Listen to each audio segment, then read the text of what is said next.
क्या पढ़ाना है? मोशन इन प्लेन, नया chapter, motion in plane. Chapter कौन सा है ये? 3, चलो 4। अच्छा तो 3 कौन सा था? मोशन, देखो मोशन इन प्लेन में ना बाबू, अभी तक हम स्ट्रेट लाइन में पढ़ रहे थे। किस में पढ़ रहे थे? मतलब सीधा पढ़ रहे थे। अब हमको प्लेन पढ़ना है, तो अब हम ऊपर भी पढ़ेंगे, ऊपर मतलब ऐसे पढ़ेंगे, एक्स एक्सिस और वाई एक्सिस दोनों पढ़ेंगे, ठीक है?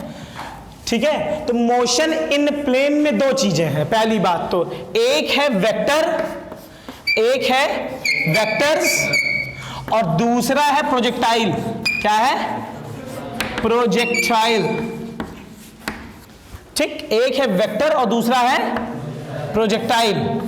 हमको ये पढ़ना है, क्या पढ़ना है? वेक्टर्स पढ़ने हैं पहले, उसके बाद हमें क्या पढ़ना है? प्रोजेक्टाइल पढ़ना है। तो मुझे कुछ पता ही नहीं है वेक्टर में क्या पढ़ाना, लेकिन चलो ठीक है, फिर भी बुक दे दो, सब पता चल जाएगा। अभी टॉपिक डालो वेक्टर्स। अच्छा सुनो, अब मैं थोड़ी कहानी बताऊंगा, कहानी सुनना। चलो वेक्टर्स, ठीक, 2 टाइप्स की क्वांटिटीज होती हैं, 2 टाइप्स की, ठीक। एक होती है स्केलर और एक होती है वेक्टर्स। हमेशा अधिकतर या ज्यादातर कुछ फंडामेंटल क्वांटिटीज ही स्केलर क्वांटिटी होती हैं, जैसे लेंथ, मास, टाइम तो छोड़ दो, लेंथ, मास, टेम्परेचर। जब मैं बोलता हूं बीच में मत बोला करो, ठीक है। उसके बाद फंडामेंटल क्वांटिटी वर्क है नहीं, वो डिराइव्ड क्वांटिटी है। याद है पहले चैप्टर पढ़ाए थे fundamental quantity and derived quantities? चलो कोई बात नहीं, नहीं देखे तो फिर देख लिए होते ना, समझ आया? तो मैं फंडामेंटल क्वांटिटीज बोल रहा हूं, ठीक है।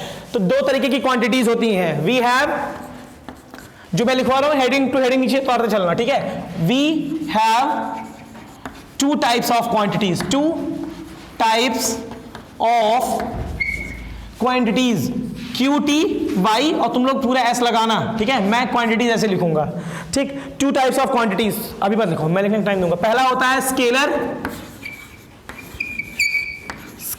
और दूसरा होता है वेक्टर। क्या होता है?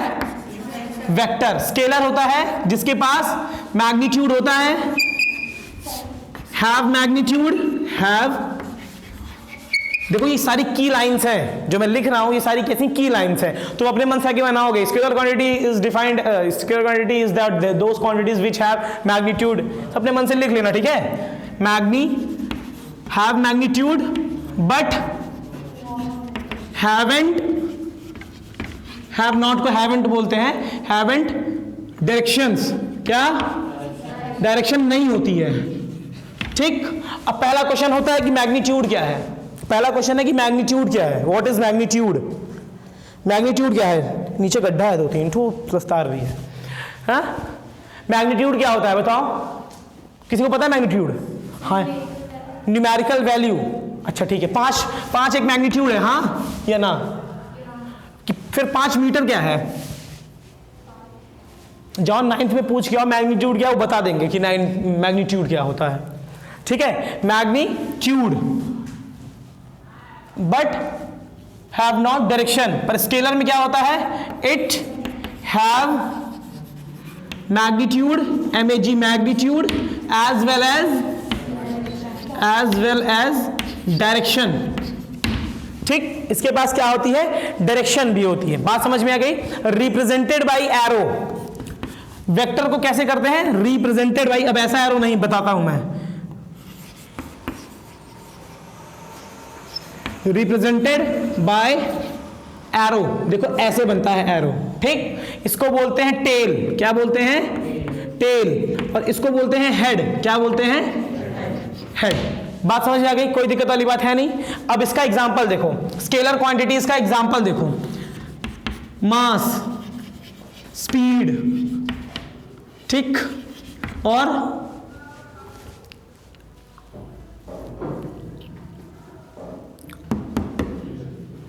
कोई बताओ? वर्क भी होता है शायद, फोर्स तो उसकी वेक्टर हो जाएगी, वर्क डन, हाँ, लेकिन वर्क डन फंडामेंटल नहीं है।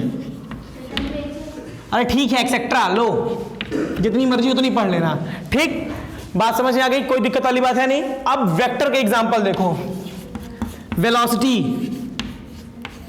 ठीक, अभी पढ़ चुके हो पिछला एक्सेलरेशन, बस ठीक है, एक्सेट्रा, वहां तक आ रहा है पूरा, ठीक है।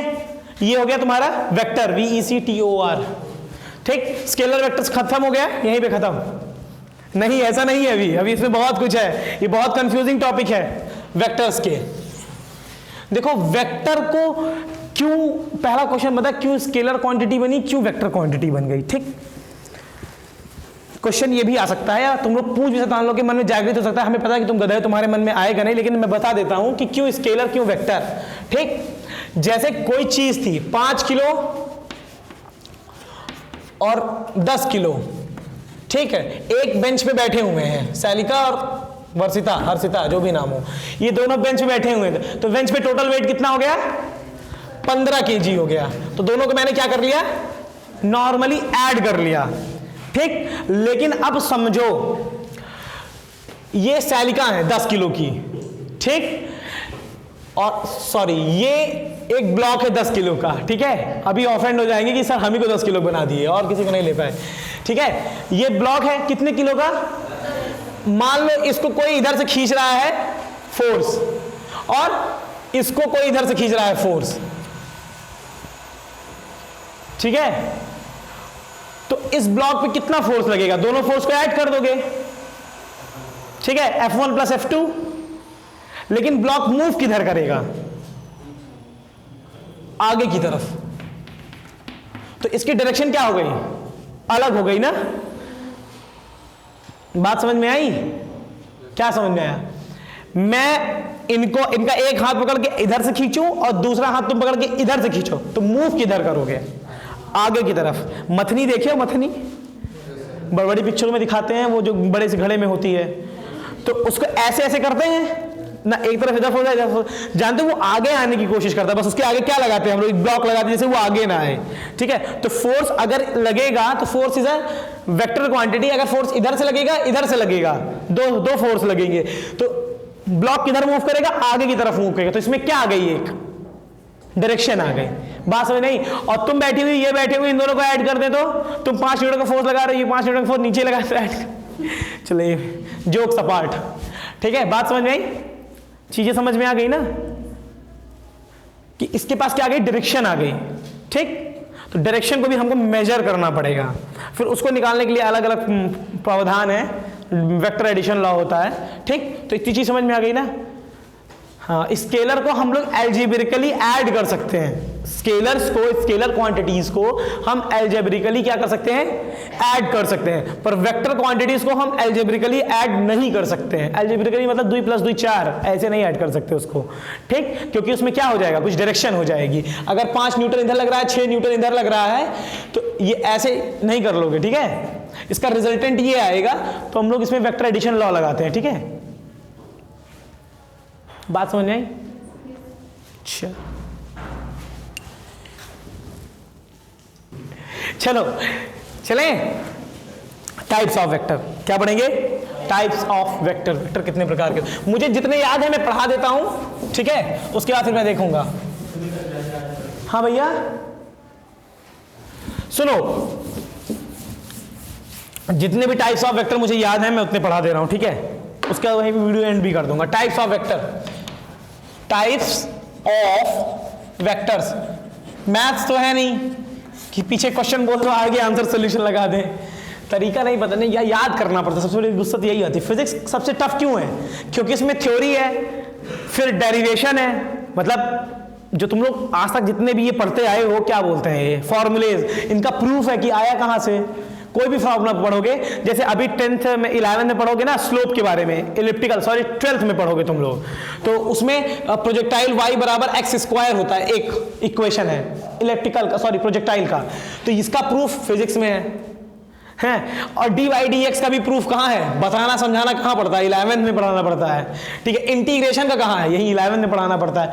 बाकी इन सब की सारी एक्सरसाइजें 12th में है, लेकिन सारा प्रूफ कहाँ दे दिए हैं, फिजिक्स में। फिजिक्स में दे दिए कि इसको आप फिजिक्स वाले प्रूफ करो, अब प्रूफ करो, तो इसी वजह से थोड़ी सी फिजिक्स टफ हो जाती है, ठीक है। क्यों, क्योंकि इसमें थ्योरी है, प्लस डेरिवेशन है, प्रूफ है, उसके बाद जैसे न्यूमेरिकल है। ऐसा भी नहीं कि सीधा कोई न्यूमेरिकल दे दे कि भैया ये है, ये फाइंड करना है, ना ना ना, आप उसको सोचो पहले कि वो जा किधर से रहा है और सामने वाला आ किधर से रहा है, तो उसमें दिमाग कंफ्यूज हो जाता है। अगर एक लाइन भी, अगर आप एक वर्ड मिस की, पता है मैं एक दिन न्यूमेरिकल लगाया था एनसीईआरटी का, थर्ड चैप्टर का था, तो उसमें था ना कि मैं सिर्फ एक लाइन भूल गया था अपोजिट, या एक वर्ड भूल गया था अपोजिट, तो पूरा न्यूमेरिकल ही गलत हो गया उस अपोजिट की वजह से, क्योंकि अपोजिट डायरेक्शन थी, तो एक अपोजिट डायरेक्शन में रिलेटिव वेलोसिटी माइनस में लेनी थी, मैं वो अपोजिट नहीं पढ़ा, मैं सीधे सीधे लगाने लगा, भाई पूरा न्यूमेरिकल आधे घंटे एक घंटे नहीं आया। फिर मैं क्वेश्चन पढ़ा, मैंने कहा वाह, एक अपोजिट से पूरा न्यूमेरिकल ही नहीं आ रहा था। तो यही है। और एनसीईआरटी वाले जितनी बड़ी पूरी बुक की थ्योरी नहीं होगी ना, उतना बड़ा न्यूमेरिकल देते हैं, मतलब 6 लाइन का, 4 लाइन का, 5 लाइन का। अब उनकी 4-5 लाइनें हमारी 7-8 लाइनें हो जाती हैं ना, उनको टाइप ही तो करना है, तो इसी से फिजिक्स थोड़ी टफ हो जाती है, ठीक है। लेकिन फिर भी हम हैं, हम आपको जरूर इसको सरल करके बताएंगे, आप हम पे भरोसा रखिए, हमारी सरकार है। तो टाइप्स ऑफ वेक्टर पढ़ते हैं, ठीक है। पहला होता है फिक्स्ड वेक्टर। क्या होता है, मुझे जितने याद आ जाएंगे मैं बताते चलूंगा, ठीक है। अब ऐसा कुछ नहीं कि मैं पूरा एकदम उसी से पढ़ा रहा हूं। पहला लिख लो फिक्स्ड वेक्टर, फिक्स्ड वेक्टर, ठीक है, जिसकी ओरिजिन क्या हो, फिक्स्ड हो। दूसरा होता है नल वेक्टर, नल वेक्टर जिसका मैग्नीट्यूड 0, ठीक। तीसरा लिख लो, याद ही नहीं आ रहा है, पैरेलल वेक्टर्स, पैरेलल वेक्टर्स। दूसरा, चौथा लिख लोगे एंटी पैरेलल, इसे प्लेनर, क्लोप्लेनर या कोलिनियर भी बोलते हैं, ठीक है, ठीक है। लीनियर कोलिनियर देख लेना, ये सब लीनियर कोलिनियर को भी बोलते हैं, ठीक है। हाँ, यूनिट वेक्टर, बहुत सही, ऐसे याद दिलाते रहो। रुक जाओ, जीरो वेक्टर को नल वेक्टर बोलते हैं। यूनिट वेक्टर, नल मतलब जीरो, यूनिट वेक्टर। अभी रुक जाओ, प्लेनर को प्लेनर भी लिख देता हूं, पैरेलल एंटी पैरेलल में सीख लेना, एक्सियल को एक्सियल भी, पैरेलल एंटी पैरेलल में को प्लेनर को प्लेनर भी बोलते हैं, लेकिन लिख दे रहा हूं मैं, ठीक है, इसे भूलोगे नहीं, ठीक है। लीनियर, को लीनियर लिख देते हैं सीधे, को लीनियर, को प्लेनर, को प्लेनर। उसके बाद फिर क्या आता है, को एक्सियल, ठीक है, एक्सियल या एक्सियल भी कुछ लोग बोलते हैं। और कॉन्करेंट एक कुछ आता है, CONCURRENT, कॉन्करेंट वेक्टर्स। अच्छा, इन लोगों को बताया हम अगली क्लास में देंगे, और 7-8 टाइप के होते हैं, भूल गया मैं। और फिक्स्ड पोजीशन, पोजीशन वेक्टर, हाँ पोजीशन को फिक्स्ड ही मान लेते हैं। हाँ, इक्वल वेक्टर्स जिसके मैग्नीट्यूड इक्वल है, इक्वल वेक्टर्स। और हाँ क्या, लोकलाइज्ड, हाँ लोकलाइज्ड भी को पोजीशन ही बोल देंगे, कोई दिक्कत वाली बात नहीं है। और कुछ और कोई भूलो, 7-8 ही होते हैं, ठीक है। आपके 10 हो गए, 10 हो गया है, चलो ठीक है। 10 में 10 याद, अभी याद नहीं आ रहा हमको, हम भूल भाल गए, ठीक है। तो ऐसे ही होते हैं, 8-10 वेक्टर होते हैं, ठीक। इतना बहुत है आज के लिए। और वेक्टर्स के प्रकार हो गए, फिर वेक्टर का एडिशन होगा, इसके बाद फिर ट्रायंगल लॉ होगा, फिर पैरेललोग्राम लॉ होगा, उसके बाद ही कुछ होगा। चलो ठीक है, बस।